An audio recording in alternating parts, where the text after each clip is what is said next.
Welcome to Dark Realms, a place where reality fades and darkness begins. Every story you'll hear here is not just fiction, it's something that once breathed in the shadows of truth. So turn off the lights, put on your headphones, and get ready to step into the Dark Realms. This incident took place in 2003 when I was in Class 4. Our family had just moved into a new rented house. There weren't many houses nearby, just a few, and most of them were empty. The rent was very cheap, and the house was quite large, so my father decided to take it without thinking much about its past. Little did he know what awaited us there. Everything was normal at first. I started going to school, and my father went to work. It was March, and my exams were about to begin.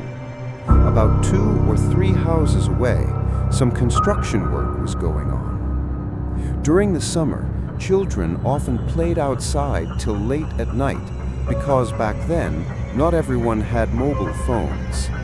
Everything seemed fine for the next few months. But when summer ended and the rainy season began, strange things started to happen. At that time, my elder brother and I had the habit of staying awake late at night. I used to study, and my brother would watch TV. One night, around 1 a.m., we suddenly heard the sound of anklets coming from the back of the house. Behind our house, there was tall, wild grass and some strange-looking plants that already gave off an eerie feeling. Hearing that sound of anklets made me uneasy. It didn't sound normal. After a few minutes, the sound stopped. I thought maybe someone was playing a prank, so I ignored it and went back to studying. Soon after, I fell asleep. For the next few nights, the sound returned again, especially on Fridays. I started to feel weird, but still thought it was just some mischievous kids, so I stopped paying attention and started turning on the TV whenever I heard it. But then one night, something really strange happened. My parents and brother had gone to my uncle's house, so only my mother and I were home. After finishing a movie, I turned off the TV, but suddenly it turned on again by itself. At first, I thought maybe the remote was faulty. I switched off the main power, but as soon as I walked away, the TV turned on again. That night, I couldn't believe what I saw. A TV can't just start after turning off the main power. I didn't think too much about it and went to sleep, assuming it was just a technical glitch.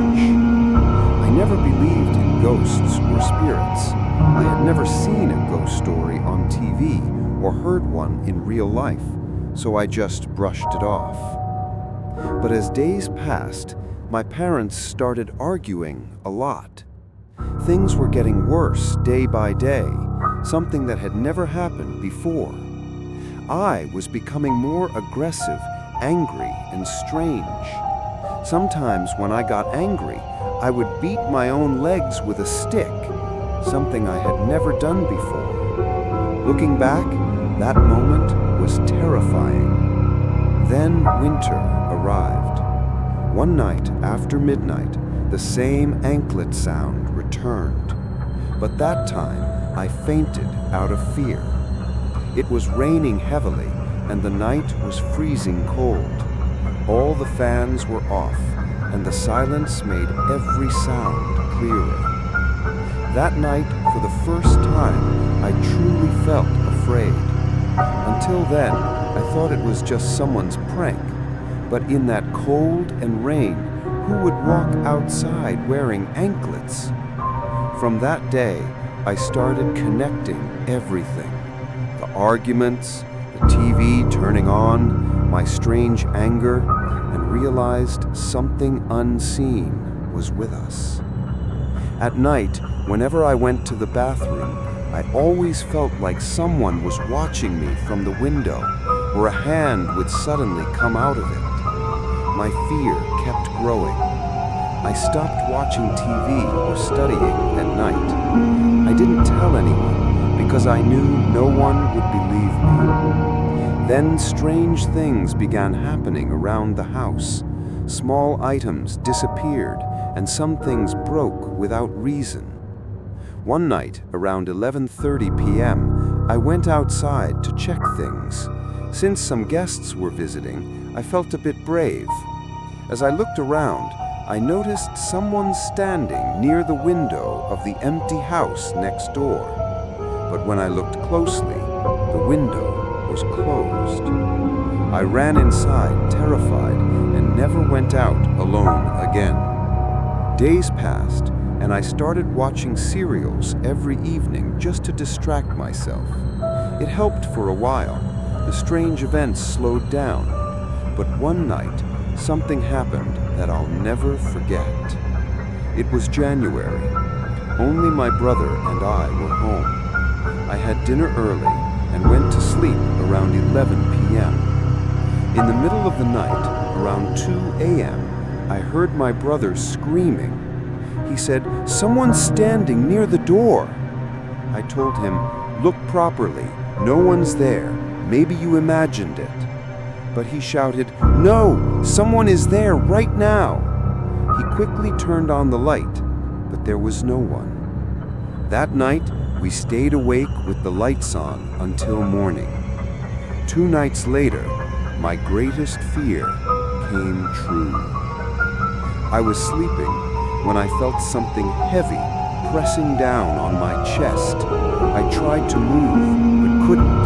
I tried to scream, but no sound came out.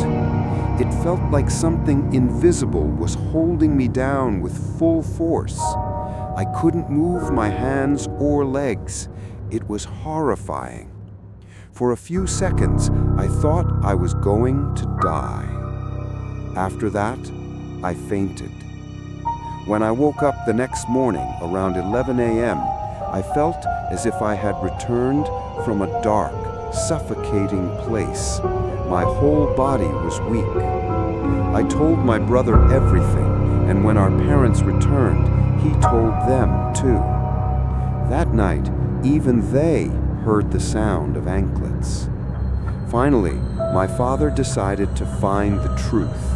He started asking the neighbors, but no one wanted to talk. Apparently, the owner had warned everyone to stay silent. One day, Father met an old man living nearby.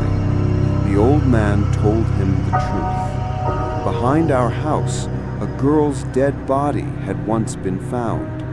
No one knew whether it was suicide or murder. The family who used to live there, a man named Khan and his wife with 5 children, had moved away after that incident. It all happened 6 years before we moved in, and since then, no one had stayed in that house. That's why the owner rented it so cheaply. After hearing this, my father immediately decided to move out. Now, 19 years later, when I went to see that place again, the whole area looked abandoned. A dense, creepy forest had grown behind the house. Most of the nearby houses had been destroyed, but our old house still stood there, like a ruin of the past. Seeing that, I decided to share this story with you all. What do you think really happened to that girl? Let me know in the comments. Conclusion. This story is not meant to spread superstition, but to make people aware. Even if you don't believe in ghosts or spirits, never take such things lightly. Some souls, once they attach to someone, follow them wherever they go. The end. If you have a true horror story or a strange experience of your own, you can share it with us at our Gmail. Your story might be the next one featured here in the Dark Realm.